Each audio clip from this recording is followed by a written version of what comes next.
In writing a letter of counteroffer, it's advisable to state the terms most explicitly and use words very carefully.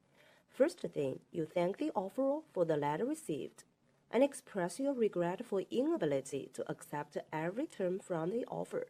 Then you raise your own proposal, including explanation of the reasons for making the counteroffer.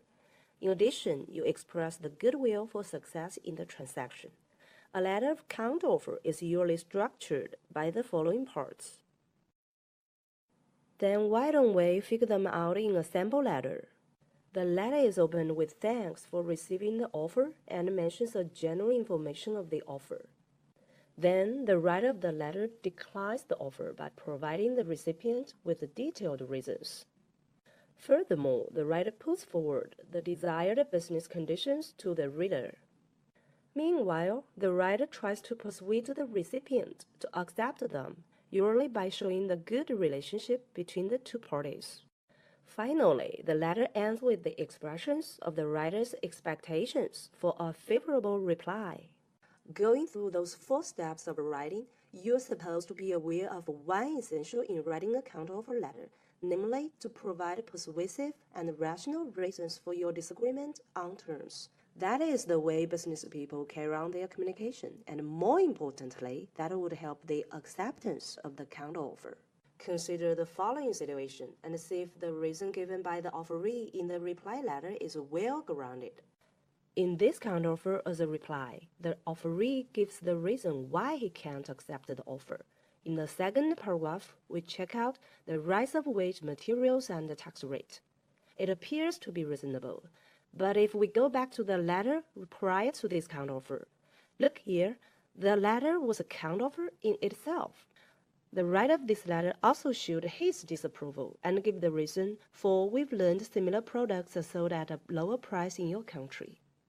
We draw the 2 letters together and find the reason given in the reply letter irrational and not to the point, because the labor wage, materials used for products, as well as the tax rate are at the similar level in the same place. Then it doesn't work to make the offeree accept the counteroffer. In counteroffer process, both parties keep offering and countering. They bargain and try to find a point of balance, then make the deal. This process can become confusing if each side makes a counteroffer to the other's counteroffer, leaving the parties to wonder which part of their offer or counteroffer has been accepted and which part has not. Accordingly, each side is obliged to make the communication clear and ensure the mutual understanding in the easiest way. Therefore, the basic norms and the right structure in composing such letters are in their minds all along the process. To keep their communication effective in the business sense, both the offeror and the offeree sought out justified reasons for their disagreement and bargain, and get the message across to one another. This is the way they find the balance point of making the deal.